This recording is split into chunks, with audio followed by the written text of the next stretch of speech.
ایک مرتبہ رسول خدا نے امام حسین علیہ السلام کو گلے سے لگایا اور کہا، اے میرے لال، یہ ایک ناقہ ہے کہ جو برداشت نہ کر سکا اور اس کے جگر پر سیاہ داغ ہو گیا۔ اے میرے لال حسین، تو کس طرح سے گود کی قربانیوں کو راہ خدا میں پیش کرے گا؟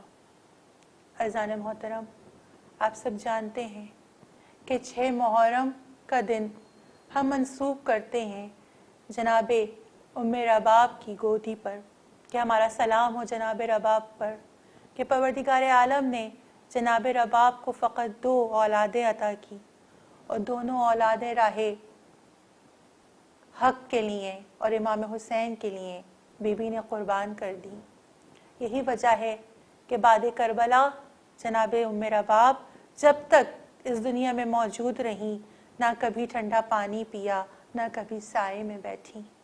کیا وجہ ہے کہ بی بی نے ایسا کیا کہ نہ کبھی ٹھنڈا پانی پیا اور نہ کبھی سائے میں آئیں؟ اس کی وجہ کوئی نہیں بتا سکتا۔ اس کی وجہ کیا ہے؟ کہتے ہیں کہ آج سے چند 100 سال قبل ایک کارواں تھا کہ جو سرزمین ہندوستان سے عراق میں زیارت کے لیے گیا۔ اس کاروے کے جو کارواں سالار تھے وہ آیت اللہ شاہ کاشمیری تھے۔ آیت اللہ شاہ کاشمیری یہ کہتے ہیں کہ میں چند مومنین کا کارواں لے کر جب سرزمین کربلا پہنچا تو میں نے دیکھا کہ میرے کارواں کے تمام افراد روتے ہوئے ہر ایک شہید کی قبر پر جا رہے ہیں۔ صبح سے شام ہو گئی اور زائرین امام حسین ہر جانب پھیل گئے، یہاں تک کہ شب آ گئی۔ شب کی تاریکی میں چند لوگ میرے پاس آئے میرے کارواں کے، اور مجھ سے دریافت کرتے ہیں، اے آیت اللہ شاہ کاشمیری، ہم نے دیکھا کہ 71 شہداء کی قبور تو یہاں پر موجود ہیں، لیکن ام رباب کا وہ چاند کہ جس کے بارے میں ہم سنتے چلے آ رہے ہیں، اس کی قبر ہمیں کہیں پر اس کی قبر کا پتہ نہیں چلتا۔ اے آیت اللہ شاہ کاشمیری، ہمیں یہ بتاؤ کہ ام رباب کی وہ 6 ماہ کی کمائی کہاں دفن ہے؟ ایک مرتبہ آیت اللہ شاہ کاشمیری بھی حیرت زدہ رہ گئے، حیران ہو کے سوچتے ہیں کہ ہاں، تمام شہداء کی قبور تو موجود ہیں، نشان قبر موجود ہے، لیکن اس 6 مہینے والے بچے کی نشان قبر موجود نہیں۔ ایک مرتبہ آیت اللہ شاہ کاشمیری نے سوچا کہ میں کیوں نہ استغاثہ کروں امام حسین علیہ السلام سے۔ آیت اللہ شاہ کاشمیری مصلی عبادت پر بیٹھ گئے، مصلی کو بچھا لیا، استغاثہ کیا، 2 رکعت نماز پڑھی استغاثہ امام حسین پر، اور ایک مرتبہ امام حسین کے تمام رنج و مصائب کو یاد کرتے کرتے غش میں چلے گئے۔ عالم غشی میں دیکھا تو کیا دیکھا کہ سیدہ کا لال زخموں سے چور چور آیت اللہ شاہ کاشمیری کے پاس کھڑا ہے۔ امام حسین کے چہرے سے لہو علی اصغر ٹپک رہا ہے۔ ایک مرتبہ آیت اللہ شاہ کاشمیری نے ہاتھوں کو جوڑا اور جوڑ کر عرض کی، اے میرے مولا، میں چند زائرین کا کارواں لے کر آیا ہوں۔ زائرین مجھ سے سوال کر رہے ہیں کہ جناب علی اصغر کی قبر کہاں ہے؟ مولا، ہمیں کہیں بھی جناب علی اصغر کی قبر نہیں معلوم ہوتی۔ مولا، آپ ہی ہمیں بتائیے کہ آپ کے وہ ننھا سا شہزادہ کہاں دفن ہے؟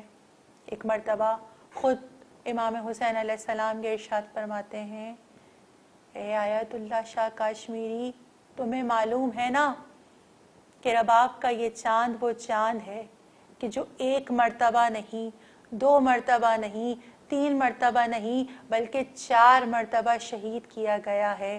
آؤ ہم تمہیں بتاتے ہیں کہ رباب کے اس بچے کی قبر کہاں ہے۔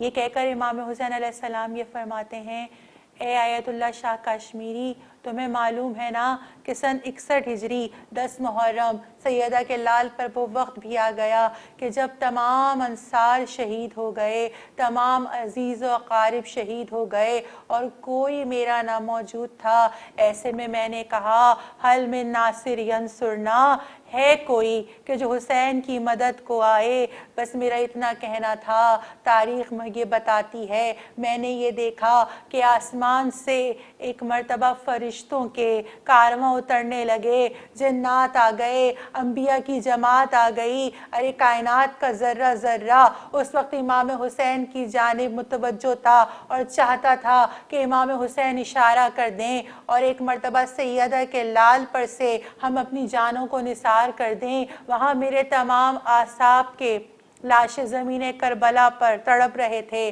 اور کہہ رہے تھے مولا ایک زندگی ہے، اگر یہ زندگی دوبارہ ہمیں مل جائے تو ہم آپ پر سے قربان کر دیں۔ ایسے عالم میں ہلچل ہوئی، ارے رباب کے بچے نے خود کو جھولے سے گرا دیا، ارے میں اس بچے کو لے کر میدان میں آ گیا، ارے دھوپ تھی، شدت تھی، میں نے اپنے دامن کو، ابا کے دامن کو اس بچے پر ڈال دیا۔ ارے قاتل یہ سمجھے کہ حسین قرآن لے کر آ گئے ہیں۔ اب جب میں نے اپنے ابا کے دامن کو ہٹایا تو وہ قرآن ناطق تھا۔ میں نے کہا کہ اس بچے کو 2 بوند پانی کے پلا دو، لیکن تم جانتے ہو نا، ارے جواب میں تیر چلا اور میرا بچہ میرے آغوش میں نہر ہو گیا۔ ارے میں نے یہ چاہا کہ میرا بچہ شہید ہو گیا ہے، ابھی کچھ ہی دیر بعد مجھے پامال کیا جائے گا، ہمارے لاشوں کو گھوڑوں سے پامال کیا جائے گا، کیوں نہ میں اس بچے کو دفن کر دوں۔ یہاں میں نے اس اپنے بچے کو دفن کر دیا۔ اے آیت اللہ شاہ کاشمیری،